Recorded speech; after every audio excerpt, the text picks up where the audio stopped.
Alright, today we're doing a change out on the hubs and axles on a 2000 Jeep Grand Cherokee.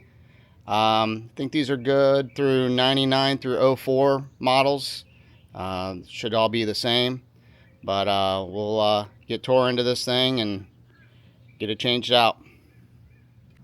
Okay, so we went ahead and took the wheel off, obviously. First thing we got to do here, we're going to get the brake caliper off. We're going to have to get this axle nut off and then take the disc off. And so we're going to start working on that stuff, get all that stuff kind of situated and pulled off, and then we'll come back for the removal. Okay, to get the caliper off, you got two 18mm bolts that come off the back of the hub. And then just make sure you hang your caliper up so you're not damaging any of your brake lines. We're going to luck out our disc. Going to take that off. Our disc pad, our rotor's going to come right off. Oh, it's just hitting on that carter pin a little bit. Good. So you got to pull that carter pin out. We started that already. And then there's a cover for the nut cover. And then now we got to get the impact out and get this off.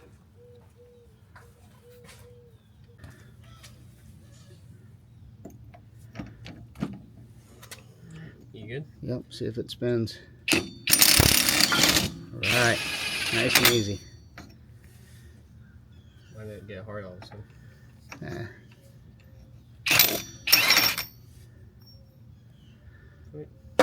Okay. So now the next thing, there are 3 bolts here, and these aren't standard bolts. These are your 18 points, so we got to make sure we use the right socket on those. There's one there, and then one on the other side. So let the fun begin. We'll see how easy these come out. So just wanted to show, this is some of our issue. You know, our CV on this end's pretty shot. There's some slop in here, and we're getting a little free play in the front end. That's the whole reason we're doing this. These are factory. This is a 2000, it's 2024, so Jeep did pretty good. 24 years on these things. So we'll get back at it here. All right, these things are pretty tough. So if you just get that ratchet on there and tap it, these will break loose and come out. Again, make sure, let me see the bottom of that ratchet, Cameron, pull it out. It'll come out. Make sure you're using the 18 point, not the regular hex, because you got to make sure that's what, because that's how the nut's shaped.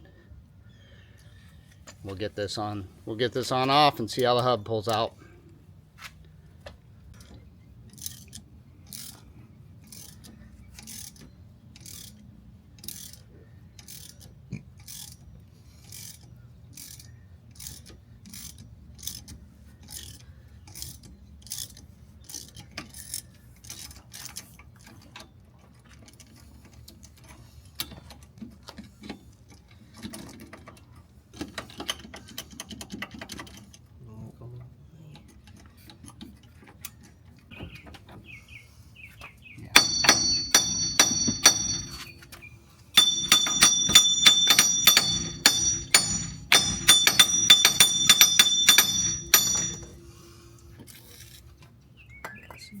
Almost got it.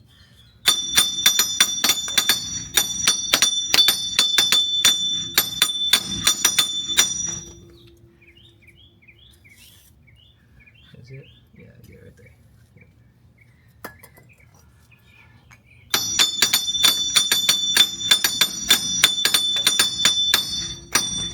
I have one hitting on this side. Yeah.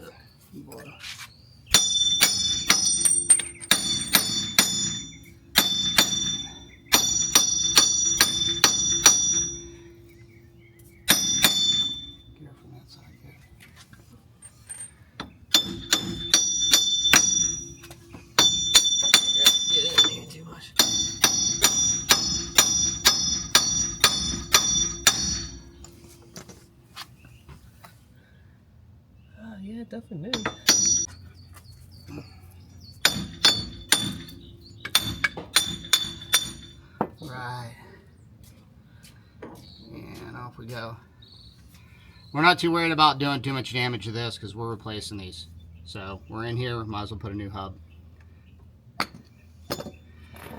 All right. And just grab that spindle. You need a rag, just give it, there you go. Really? Isn't that nuts, huh? Yep, nice and easy.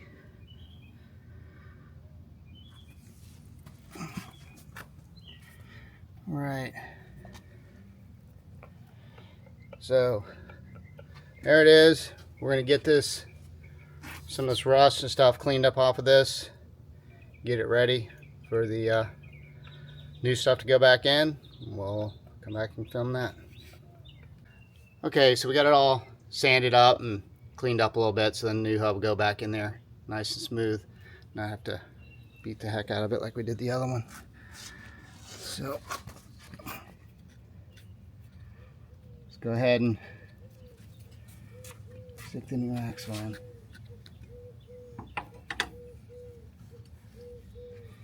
Just gotta make sure you line the splines up with the interior, so you may have to turn it just a little bit.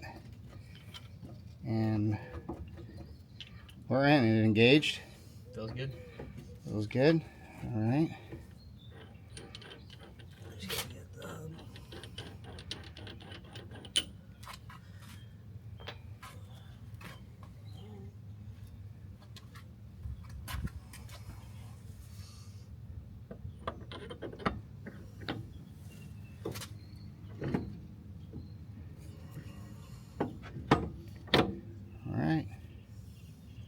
Glove.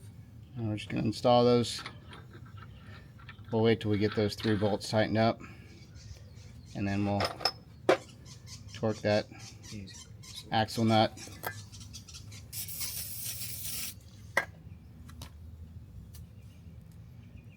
So we just got to put all 3 of those in.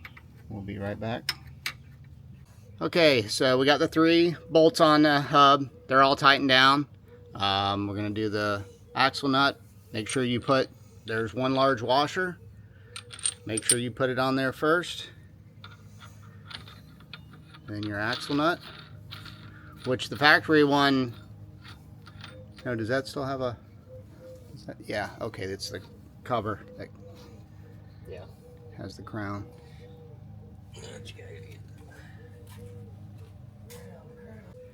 Okay, and we're just going to hit this with the impact.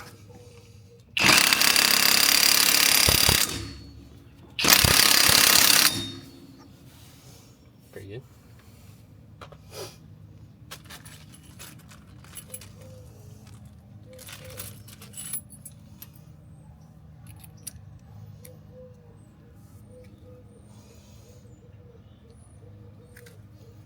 I gotta move it. Make sure you just line that cover up with your holes.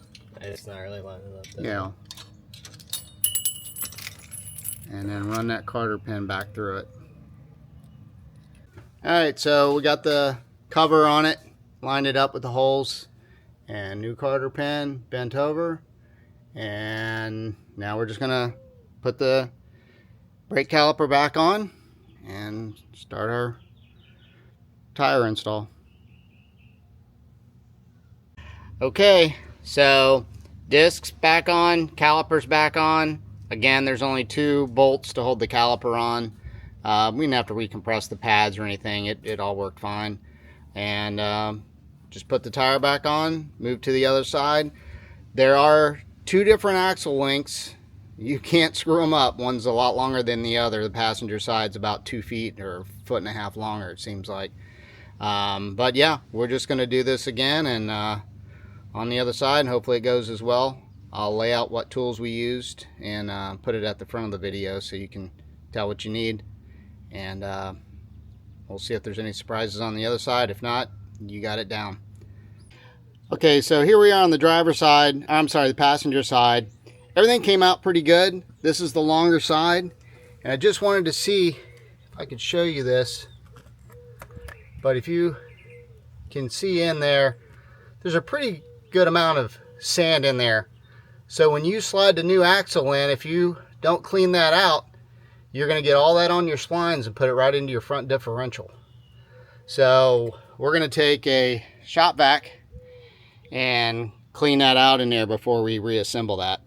Just wanted to point it out because I think that's a important little part there. It could really mess up your differential. Okay, so just wanted to show you both the axles. You can see how damaged that thing was. Definitely got some little slop and play in it. That's the passenger side. And then driver side was definitely worn. So a lot of vibration and stuff coming out of that. Okay, so here's basically all the tools we needed. This one, if you don't have, definitely gonna have to get it. This is a 36 millimeter. This is what you're gonna need for your axle hub. Obviously an impact wrench makes it a whole lot easier. Flashlight, again, a socket for 18 millimeter for your brakes. To get the caliper off, we used a hammer a little bit here and there. Just some 18s, and the only other thing you need is a 13 millimeter to get the hub nuts off. Remember, that's the 12 point or whatever point nut on that. That's not a standard hex. And then just something to tie up the caliper. We did use the shop vac to clean out that other passenger side axle because it was a ton of stuff in there. And then, as always, you know, chalk your wheels. We use jack stands, jacks. Try to stay as safe as we can. But all in all, the whole job took just under 2 hours. So it's not too bad. We ordered the parts on Amazon. What kind of parts are these, Cameron? TQR. I got them from A1 Auto. Oh, A1 Auto, TQR. Seem to be good quality replacement stuff. The hubs and stuff seem really nice as well. So how much was the parts combined? Like 210. Like under, yeah, just over $200 for 2 hubs, 2 CVs and axles. So yeah, she's ready for the road again and hit some trails. So that's what we're into. Look at some of our other videos. We're always into something.